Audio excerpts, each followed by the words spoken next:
Welcome to Help, I Have Kids. I'm your host, Pam Marshall, a mom of 5 and a pediatric occupational therapist with over 35 years experience. This podcast is designed to equip you with practical tools, insights from experts, and real-life stories. Because at the end of the day, you are the head of your child's care team. Each week, you'll hear from pediatric experts and fellow moms like you that will help build your confidence. They'll offer clarity and empower you to make informed decisions that work for your whole family.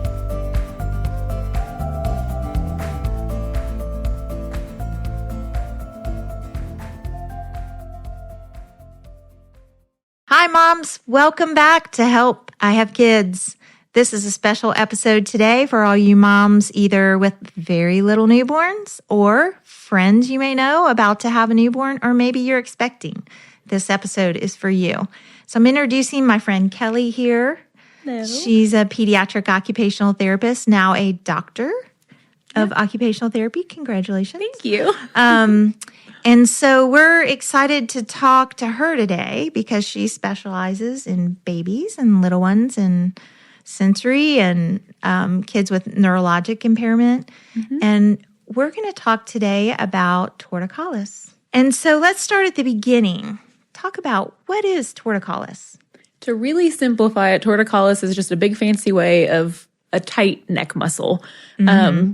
Typically, it's your sternocleidomastoid, which is a muscle that just connects kind of from here and comes down and wraps around. So if you think about like turning your head, mm-hmm. tilting your head, it's the muscle that controls all of those movements. It does all that. Yes. And how does a mom know her baby might have a tight neck? And we're talking usually newborns mm-hmm. or in the first couple months of life, usually. Yeah. Sometimes it's really hard to pick up on because there's so many things that you're paying attention to, and there's mm-hmm. so many things that are a little more important, like sleeping, feeding, those kinds of things. Filling the diaper. Yes. You want both kinds happening in the diaper. Absolutely.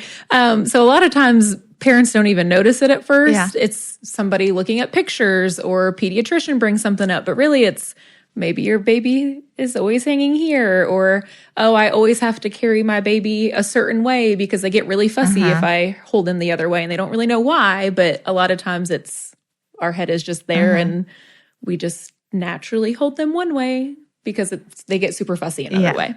So, how common is it for parents to not be aware? So, if they show up and they've been referred by their physician and you see them for the first time, what's that like?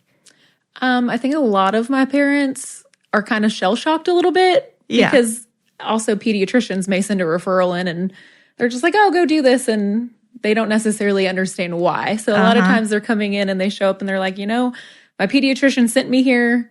I'm not even entirely sure why. So then we start kind of talking about positional preferences, maybe feeding issues that turn into positional preferences, just different things like that. So and their baby's sitting on your lap like this? Yep, like this, and we're talking, and it may be like have you ever noticed that your baby only looks one direction, or they don't like to move their head, and I'm holding baby and their head's like this, and you're like, no, not really, until you start pointing it out, which, like we said, there's so many other more important things to be paying attention to. Yeah, there is. But parents, why we want to educate you and why we're talking about this is we know years and years of being therapists that the earlier it's detected, the earlier you notice it, and the quicker you're able to get your baby in, the shorter the amount of therapy your baby has to have and the shorter time you have to spend doing the right things to correct it. It's the difference between if a baby comes in early and we get them before, at least by the 2-month mark, that's a much shorter treatment than if we get them at 6 months. Now you're talking 6 months to a year of treatment. Absolutely. And if you get them early, it might only be 6 to 8 sessions of treatment. It makes a huge difference. Huge it really difference, yeah. And so what can a mom do? Or let's back up even before that. When does a baby get torticollis, or how do they get torticollis? Because you can get it 2 different ways. So talk about that. Well, a lot of times it can happen in utero just from how baby's positioned in there. I mean, we don't have control over, the size of our uteruses or anything like that. And all of that can vary. And so if baby is always stuck on their left side in utero and they don't really have enough movement or enough space room. to kind of move around, then they are just stuck there. So then all of that as they're developing in utero can start to lead to early tension before they're even born. And hopefully if that happens, the medical staff, if you deliver, at a hospital, they should notice the baby has torticollis at that point, that it's positional. And the other kind is positional out of the womb. And let's talk about that a little bit. Yep. So a lot of times, one of the biggest things I see is our hand dominance preference. When I'm feeding a baby, they are almost always subconsciously in my left arm, and I'm feeding with my right hand because I'm right hand dominant. Yeah. So sometimes we can almost cause it in a way, but not intentionally, if that makes sense. It's just the easiest thing to do. So we always change the diaper with the head to the left, and you put them in the crib, their head to the left. You put them in the crib the same way all the time, or the bassinet, or wherever they're sleeping. We spent $5,000 to make their nursery beautiful, and their crib stays in the same place, and baby isn't moving yet. So the wall's over here, and everything else in their room's over here. So we want to see mom that's over here all the time. So that's a great prevention tip, is think about which baby. I always teach parents, which side do they orient to? Meaning, which side are they going to look to see you? So can you make that variable in their day? Meaning, where you put them, I don't know, I always used little bouncer seats when they were really little that had this soft sling back cloth, so it wasn't a hard plastic thing. And I might sit that on the counter while I'm cooking. So can you make sure you put them on the left side of you, or, whatever, switch it up. Can you switch which way you put them in the bassinet? So sometimes their head's to the left and sometimes their head's to the right. And can you switch that up? Yeah, and absolutely. Can you switch up even how they're positioned, in their car seat? Because sometimes we get into routines and we position the car seat a certain way when we bring them in the house, and all those things, just where we lay them, where we put them, if we always talk to them in the same position or put them in the same arm, remembering to switch. Yeah. And that's one way you can prevent it. So they're orienting to both sides. Yeah. Yep, absolutely. Yeah, because babies are visual. They like to follow you and look at you. Yes. So there is a connection between this torticollis, the neck, the stuck neck, and a flat head. And there's a big name for the flat head. Tell us about that. So the big fancy term is plagiocephaly or brachiocephaly if it's more so in the back. But that connection is once you have that tight muscle, so if you kind of think about it and do it with me, and you say the left side of your neck is tight, and you're always looking this way, well, then that means baby's left side of their head is always going to be down on whatever surface or in contact at that same point. And where they don't have all of the musculature to be able to move out of that position, or it's harder because that muscle is so tight, the bones of their brain aren't formed and sutured together yet. So then as that develops, you're constantly having pressure here. And so this side is all developing appropriately, and then where that contact point is just going to be flatter. Yeah, and it gets flat. If you kind of think of it this is a funny analogy, but have you ever had an orange sitting on your counter and it rots and you pick it up and that rotting part is flat? Yeah. That's kind of what it is. That's a perfect visual, It's it gets flat, just like that orange. And I think this is also very, very preventable, but what makes it more prominent is in the last, I'd say 15, 20 years. I've been a therapist now 6 years now. That's crazy to say that. I think 36. That, a lot of more plastic containers have been developed. So a lot of your containers that your baby sleeps in are those little rocking, they all have different names, but it used to only be like the car seat and the swing were the plastic things. Now we have all these other contraptions, and when a baby's constantly in something plastic, it is a harder surface than like a mattress, or years ago, lots of people used pack and plays, or just putting them on a carpeted floor or whatever. So I think that contributes to it being we call it in the therapy world container syndrome, because babies are just spending so much time in a container, in a car seat.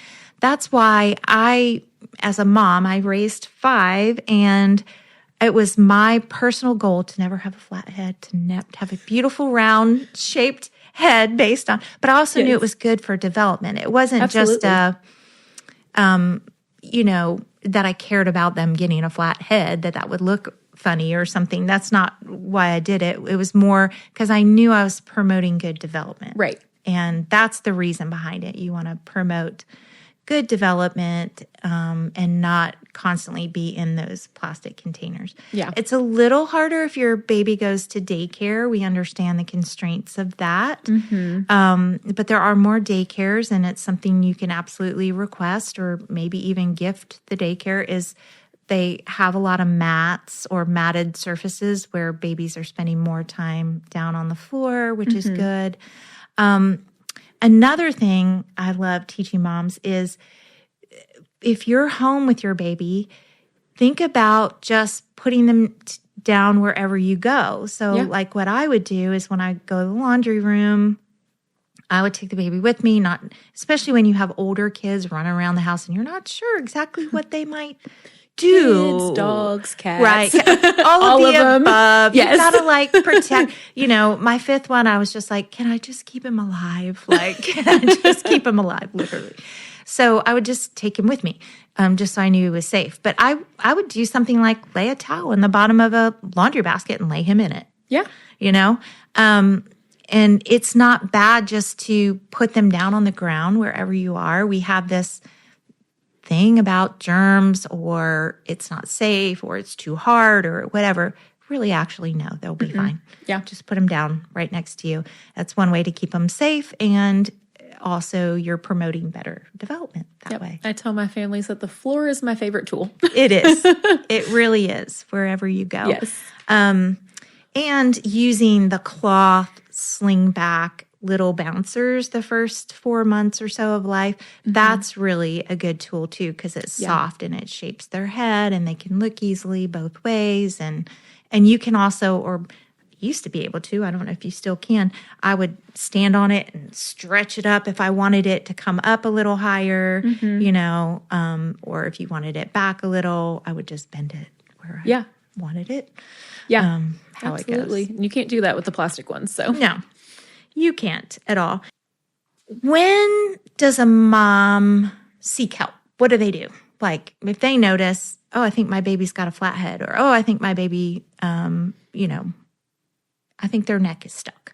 What should they do? Should they wait for an appointment? Should they seek help right away? What should they do? I'm a firm advocate, and I will die on the hill. The earlier, the better. And your mama gut is 99% of the time right. So if you're noticing it as a mom, voice that to your pediatrician, so then they can get you to us to help, because you know what you're talking about. 100%. So the earlier, the better. I'd always just go talk to your pediatrician, express the concerns, and push for that early referral. Because the worst thing we're going to do is say, nope, I think you're good. Or maybe you come in and we give you like a little HEP and we check back in a month, and more than likely you'll probably be fine. So, and I'll translate HEP, home exercise program. So it's things you do at home to help. Yeah. So as a mom, I would pick up the phone and just ask to talk to a nurse, and just say, I'm really concerned. And maybe they have a way you can send a picture in or something. I don't know. Rather than having to do a whole nother appointment. But if you can get sort of a nurse appointment and get them to go ahead and facilitate that referral, that's great. That's really helpful. And then for plagiocephaly, that flat head, let's talk about like severity of it, treatment of it. when a child needs a helmet, when a child doesn't. I'm sure most moms out there have seen a baby somewhere with a helmet because it's more cute. common. They're pretty cute. And it is more common now, especially all the back to sleep. There have been quite a few babies who have had very significant flat heads. And so let's talk about like the ears and the severity of the brachiocephaly and, that kind of thing. Yeah. So one of the first things we do is when we're looking at the head shape is obviously we visually look at it first, but we do have a way to measure it in the clinic. But we're also looking at like facial asymmetries. So eye level, ears shifting up and down, maybe one's a little forward versus the other. So we're looking at all of those things. And once again, same with the torticollis, we go back to positioning first, because the more that you can keep them off of the spot that's flat, then the quicker it's going to fix itself almost. But then there's kind of like a range when we measure in clinic, and that kind of tells us of, okay, positioning, if we keep doing this, we're on the right track, or we may be kind of past the point and we may need a little extra help and refer you to get a helmet. Right. And there's quite controversy around, do you use a helmet or do you not? Does it really work? Does it not work? And does it impact jaw development in the future? What does it look like when your child's 30 years old or 40 years old? How does that impact? So for me, I always tell my families that I think there's a lot of misconception about what the helmet does and kind of how it's made. So I think a lot of families, they think you put this helmet on and wherever the flat spot is, the other side's really tight and it's like pushing their head to make this side protrude more almost. And that's not the case whatsoever. It's, you have that helmet and there's almost like that open space there. And there's a little bit of contact on the other side, but it's not like pushing. It's almost just more of like a wall. If you think of almost kind of like a plant growing towards light, it's like, okay, so this side of the helmet's going to be dark and the light's over here. So this side's just going to develop a little more. I think there's also a lot of misconception of, oh, this helmet's too heavy and my baby's not going to be able to lift their head and develop the way that they're supposed to. And I've never seen that in my 10 years of practice. They may be a little uncomfortable at first because you're putting a helmet on them. And so that's something that they have to get used to. But most of your babies are going to start in their helmet 23 hours out of the day. So they get desensitized to it pretty quickly. Right. I've heard older adults that had undiagnosed or untreated plagiocephaly talk about how frustrating it is they can't wear a hat, or there's just things, or they do have jaw. Some people have jaw because the misalignment, they have jaw problems and pain from that shift. And so those are things to think about. Yeah. And it's not, it does go past the just cosmetic look of things. I mean, as females, typically with longer hair, it's not as noticeable from outward appearance, but like you said, things like putting on a hat, or if your jaws are asymmetrical and you're trying to chew, then you get a lot of that like clicking and popping. And by the time you're 30, 35, there's not really much you can do to fix that because you are developed the way you're developed. It's very true. And you don't know like when if it's a boy, more so than girls, young men tend to lose their hair faster. And you don't know when somebody's going to go bald. Yeah. And now they have to deal with this misshapen bald head. That's pretty hard. And they're probably going to want to wear a hat all the time. And, you think about things like that. But it is one of those tough love things that it is a choice. It's a parent's choice whether they want to pursue a helmet or not. Clinically, there are measurements that indicate a helmet is warranted and when a helmet is not. So not everybody is recommended a helmet. Right. So just know that. If you catch it early enough, that wouldn't be necessary. But I think, the moms and families who choose helmets, it's tough love because it's hard. It is. To keep your baby in that 24/7, especially when it's hot and sweaty and they just at night they don't smell great either because they're on for so long. And it's just, I think that's another like shell shock to some families. Yes, they're like, oh my gosh, this thing stinks. And I'm like, comparing it to a cast is perfect because I try to think of all of those little nuances that will come up later, just to try to get them as prepared as possible. Because it is, like you said, it's a tough decision and you feel bad. You feel like you're trapping your baby in something.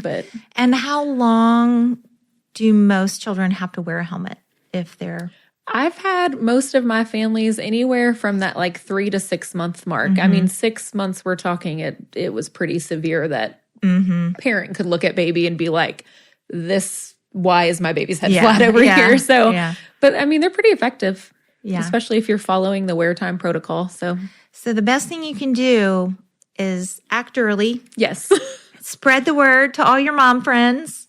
Anybody you know having a newborn, make sure they're acting early. Absolutely. If their baby's neck is stuck or their head is misshapen, is really flat.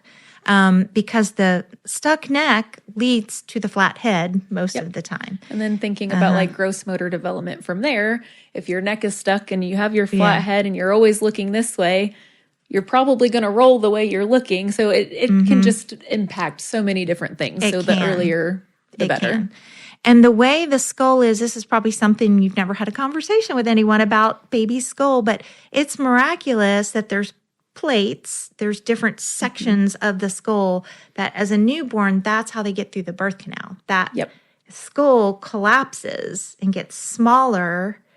And we all know just by watching a baby develop, the size of their head between when they were a newborn to 1 year old is unbelievable how big their head goes from a little bitty head to a very large head. Yeah.